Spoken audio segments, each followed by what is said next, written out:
It's the Real Estate Podcast, brought to you by ANZ Home Loans for financial well-beings. Hey, welcome back to the Real Estate Breakfast. After another weekend, came and went, it vanished really. Although, if you were caught up looking at real estate over the weekend, it might have dragged extremely slow for you, heading from one property to the next. And let's not forget that it is expensive to do this at the moment. You know, it's your time. We've got petrol becoming more expensive. You should be, if you're not, using your GPS. And if you haven't thought of using AI, do it. Throw in all of those addresses, these are the properties you look at, with the times, and AI like ChatGPT, that will spit out a schedule for you all within 5 seconds. It's a great idea. It's going to save you time and money, and if you can do that, job done. It's a Monday, March the 16th. I see that Brett Lee, the cricketer, he's turning 49 today. Seems only yesterday we were watching him on the cricket field. And here's an interesting story about how some Australians are approaching property and retirement. One Brisbane renter has taken a very different path, buying an investment property using her superannuation, even though the law means that she can never actually live in it. Instead, the property must stay rented out while the rent and super contributions help pay down the mortgage. It's kind of a version of rentvesting that allows her to keep renting where she wants to live while hopefully building long-term wealth through property. And we're going to take you to Brisbane right now and actually catch up with her because she does have a name. Her name is Yvette Buckley. And a very good morning to you, Yvette. Welcome to the Real Estate Breakfast this morning. Nice to have you on. Thanks so much for having me. Good morning. You have been working since 16, and the idea of buying a home the traditional way still felt financially overwhelming to you, like a lot of Aussies. So understandably, you didn't want to spend decades buried under a huge mortgage. Instead, you wanted to take a different pathway, one that could help you grow your wealth and build some security for your retirement. So this is all sort of illuminated to what you've done here. Yeah, 100%. Definitely didn't want to live under, especially with today's house prices, you know, a huge 95% mortgage, trying to pull the deposit together. It did feel like it was overwhelming. The idea, is this true? It came to you after learning about a similar strategy used within the Defence Force. Yeah, that's correct. So they have a program called Defence Force Housing Australia where you can purchase property through your super fund. And so to look into that, I've then realised that that was a possible, not just through the Defence Force, but actually you could buy property through your super outside of that program. Tell the people listening that by using your superannuation for the deposit, you were able to put down a much larger upfront payment and keep the overall mortgage smaller. So just talk through all of that. Yeah, for sure. So I looked at pulling together a deposit by yourself. I'm a single person. It's quite difficult when you think about the average price of a house or a townhouse being, you know, $700,000, $800,000, $900,000. But when you've been working, you know, since you're a teenager, which most of us have, your super has been accruing and getting higher every year. So you've got a pretty good lump sum in there. If you can utilize that as your deposit, yeah, you can then get a mortgage using a much larger deposit, which is a much smaller mortgage overarchingly, and you can service it by having a renter, and then just your normal superannuation deposits are coming from your employer. And when you buy property using superannuation, the rules, as I mentioned, they are very strict. The home must be treated purely as an investment.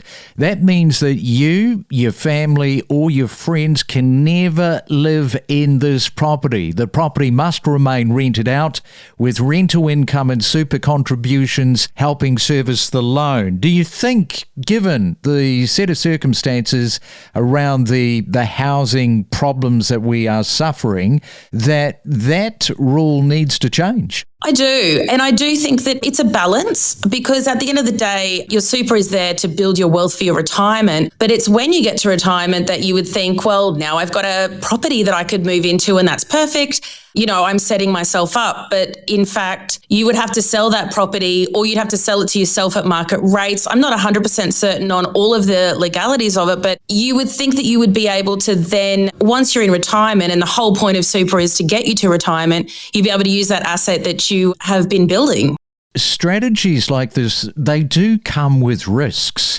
If your super is heavily tied to a single property, your retirement savings depend very much on how that asset performs.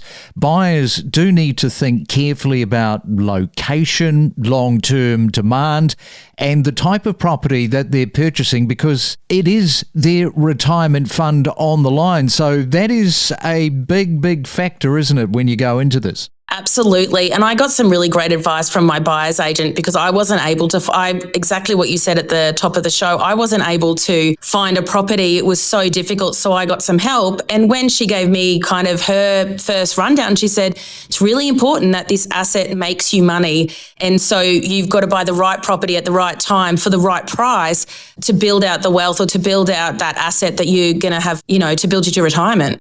Your buyer's agent has been on the podcast, Lauren Jones. So tell us a little about actually using a buyer's agent, because you're a first-time home buyer. Not all first home buyers use buyer's agents because they can't afford to use them. Oh, I absolutely get that.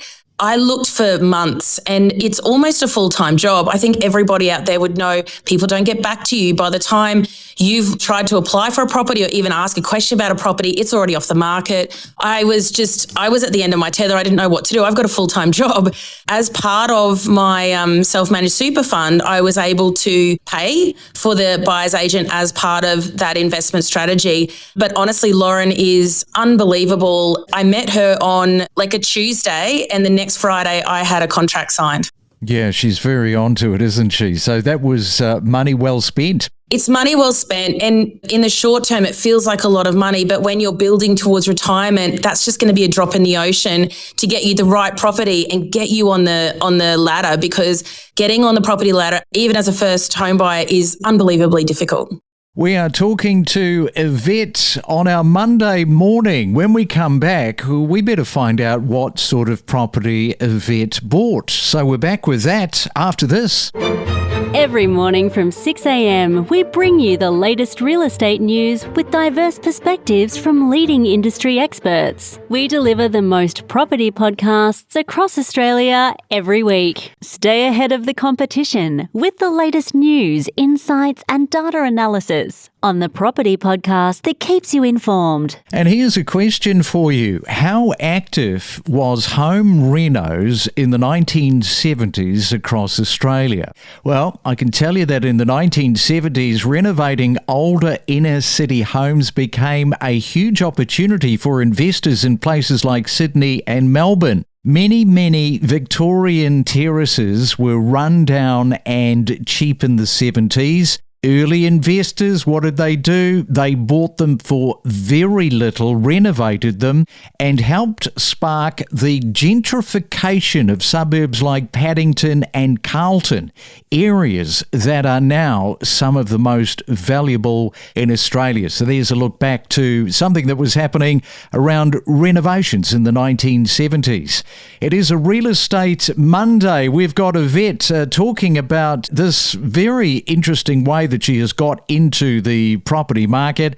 And yeah, Yvette, you better tell us what you bought. Did you buy in Brisbane, did you? I did buy in Brisbane. I bought in North Brisbane, so in the Moreton region. So it was a 3-bedroom, 2.5-bathroom townhouse in a large complex of townhouses. All right, so that is the property that you have bought, and where you're renting, this is in the fringe area of Brisbane, and you like to rent on your own. Yeah, correct. I live about 7-8 kilometres out of the CBD, which is perfect. I rent on my own in a townhouse, pretty much the exact format of the property that I bought, but it just means that I'm a lot closer to my friends, my social life, the airport, all those sorts of things that make your life a little bit easier. And as somebody who's been working since 16 years of age, you're into the property market, what sort of a relief factor is there, knowing that you've got this property and knowing that it's going to be paid down in terms of the mortgage? Has there been a sort of a change internally for you? 100%. When I was looking at purchasing a property, outside of my super, so with my just salary money, it was overwhelming watching those prices skyrocket and realising that, I kind of felt like I'd missed the boat. The whole point for me of buying property is to set myself up for retirement, being in my mid-40s. So now I have that safety net almost. It just makes it doesn't mean that I won't buy another property. It just means that it takes the pressure off. Yeah, it's fatiguing. I mentioned at the top just how expensive it is, going from property to property, petrol prices are mentioned, you want to use your GPS, all of that. That's where the buyer fatigue kicks in. So many people end up buying something that they didn't really want to buy, but they were just at the end of their tether. 100%. Lauren actually said to me the general time frame is 9 months to 2 years to purchase a house. And she did say a lot of people just end up buying what's easy instead of what is great value because it is so tiring and they just feel like they need to get something. What about your friends? What do they say about what you've done? They're so supportive. Most of my friends are on the property ladder, but they also have watched how much more difficult it's gotten almost every year, in the past sort of 15 years or so. So to look outside, I guess, the box a little bit and come up with a different way to do it, they're so incredibly supportive and just happy that I'm setting myself up. You've gone through this process. What are a couple of things that people are listening to saying, gee, okay, using your superannuation, I like the sound of this. What are a couple of things that you could say, just be careful in this area and that area? Oh, goodness, I can absolutely help with this one. So get financial advice first before you do it. Things like your insurances. If you're like me and you'd been with the same superannuation fund since you were young, all your insurances were set and forget. When you are a little older, your insurances are much harder to get. They're now starting to look for comorbidities. They're starting to look for pre-existing conditions. You've got to have blood tests. There's so many things that you don't realise. Get a financial advisor. If you can, look at someone to help you consolidate your super into self-managed super. And if you also can, try and get a great mortgage broker and a great buyer's agent because it's a team sport buying a house, especially if it's the first time you've done it. It's kind of scary. You don't know all of the perils and pitfalls, and to have people to guide you just makes it so much easier, especially when most of us have full-time jobs and just finding a house is a full-time job. Hey, great stuff, Yvette. I'm glad that this all worked out really smashingly for you. Good luck in the future, and thanks so much for coming on to the Real Estate Breakfast on this Monday morning. Enjoy the week ahead. Thank you so much, and thanks for having me. From first-time home buyers to seasoned investors to breaking property news, discover the stories behind the real estate. And as Danny says, the investors are getting stuck right into that unit market. Exactly right. We've definitely seen freestanding houses have that exponential growth. In some examples, you can find on realestate.com properties that have actually doubled in value. The talk of inflation starting to grow and become a little bit sticky, and the RBA started talking a lot more about potential interest rate rises than further reductions, then there seemed to be a bit of hesitation. And certainly the first home buyers in the sub $950,000 mark have been reasonably active. A limited number of special conditions being put on contracts. You want to make sure yours is the easiest and cleanest to deal with. Around FOMO, is that almost back? FOMO is right up there. My gosh, I can tell you just anecdotally from the last weekend, we opened a property for half an hour and had 67 groups of people through a property. We connect you to the best real estate information across Australia. The Real Estate Podcast.